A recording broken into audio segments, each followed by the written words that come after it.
let's continue. Now that we've heard Shepard blow his cork on Fox News, in HD, let's hear what Judge Napolitano has to say about the entire situation. Judge, the question is, can they kill our own citizens inside our own country? Well, the answer, this is a question we have to ask. It's not a question that we should have to ask, and it's not a question that he should have evaded answering. I think he probably knows that the answer is no, but he doesn't want to frustrate his bosses who articulated just 2 days earlier that the answer is yes, because at a speech on Tuesday at Northwestern University Law School, the Attorney General of the United States manifested extraordinary ignorance of the Constitution of the United States and suggested the president can kill anybody he wants outside the United States if that person is dangerous, if that person has committed crimes, and if it's impractical to arrest that person. Not in the opinion of a jury, but in the opinion of the president and some secret advisors. The Constitution says to the contrary. The Constitution says if the government wants your life or your liberty or your property, it has to articulate to a jury what law you have violated and prove its case beyond a reasonable doubt to that jury. It's called due process. Without due process, the government could take anything it wanted and kill anybody it wanted, and Attorney General Holder ought to know that. I suggest that Bob Mueller does, and the reason he evaded that answer is because he wants to keep his job. Well, you heard what Eric Holder said. He said there is due process, but there is not due something or other. Judicial process. Not judicial process. What the Attorney General said, let me make his argument. Now, before we let Judge Napolitano make the guy's argument for him, you folks do realize that law is an illusion. It isn't what the law is. Your law isn't based on what's written in a book. It's based on precedent, which means if a judge somewhere said it was okay for this government official to kill you with a drone, and it was found in court to be constitutional under that eyes of that judge, that sets precedent, which means another government official could order another drone attack and kill subject B, and when we bring him to court, well, the jury's going to hear the defense say, well, hey, this judge over here ordered it. It set precedent, so obviously it's okay for this guy to do it. Even though it's illegal in the book, a judge ruled on it. Now do you see how crazy and why I got so upset when Nancy Keegan was appointed by Barack Obama? Here's a person that's a Supreme Court justice who's never actually judged in her life. She works side by side with a judge, but she's never made a judgment. Folks, everything is an illusion. I'll bet you guys forgot all about Nancy Keegan, didn't you? She sits on the bench now. Let's listen to more about Judge. Napolitano's gonna make this argument. Check it out.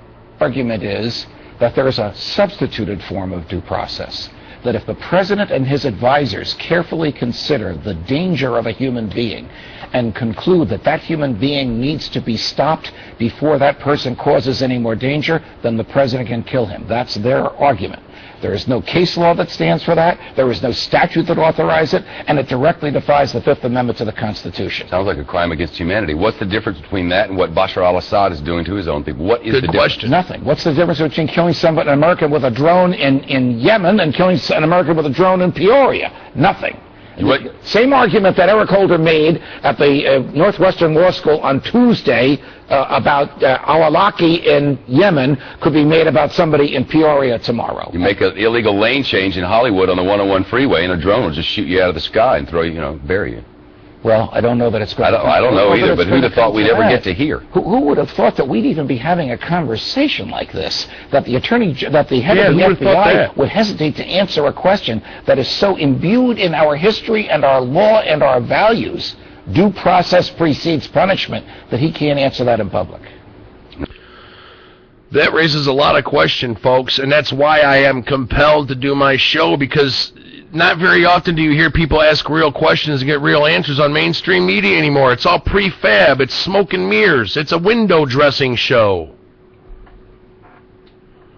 Folks, we got even more. I got another cut here that talks about drones. Check this out from RT News.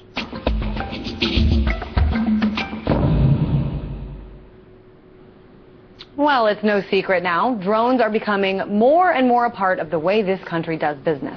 We've seen them used in modern-day warfare to target those believed to be dangerous or a threat to the security of the United States.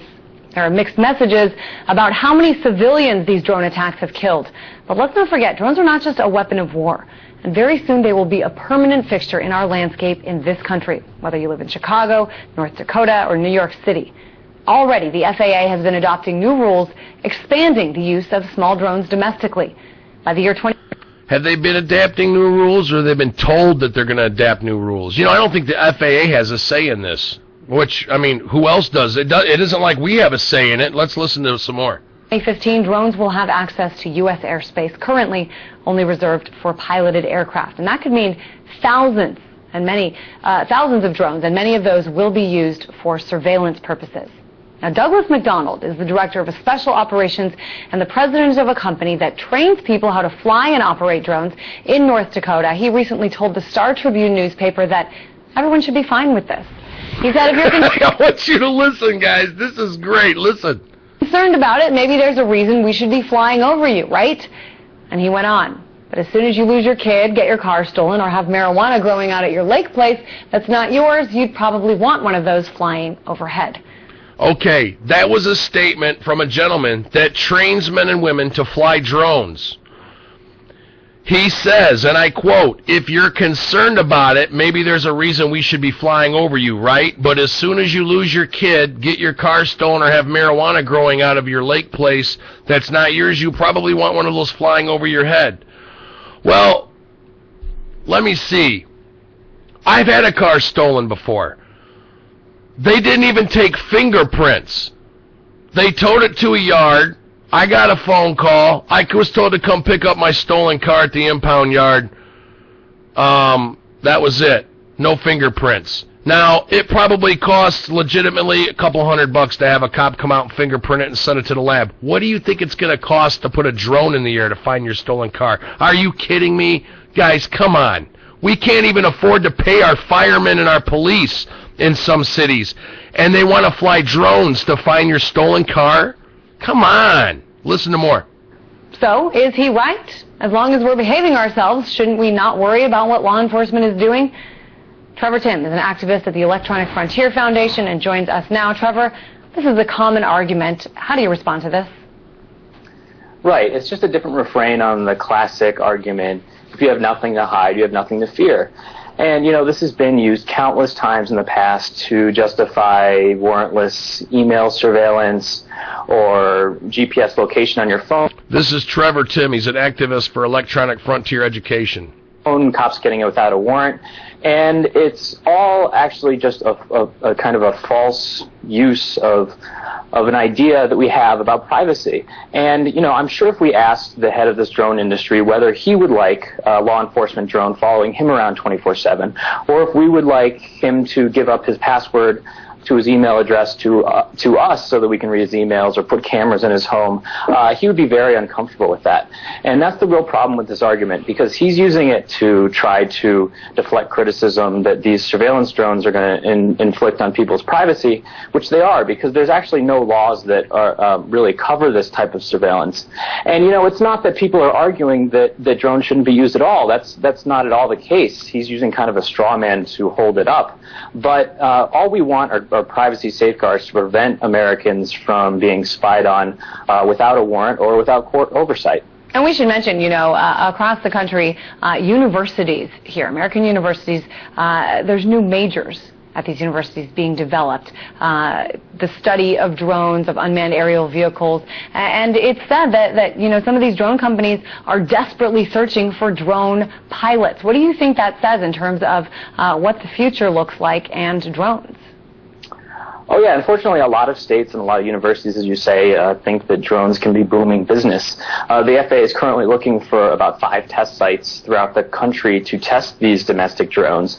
And many states are vying to be the recipients of this federal money that will come with this. And the same thing goes with drone pilots. You know, the U.S. military, beyond domestic drones, by next year will be training more drone pilots than actual pilots of manned aircraft.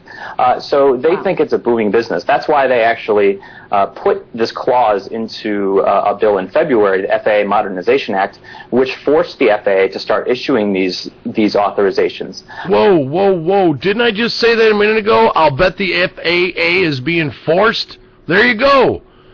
See, Not everybody thinks this is a good idea, folks. The people that control the airspace in our country are saying, hey, man, this ain't a good idea. We got a lot of stuff flying up here already. We've got air traffic controllers falling asleep at the job. We've got pilots flying 150 people through the air at 400, 500 mile an hour, drinking whiskey and booze in the cabin.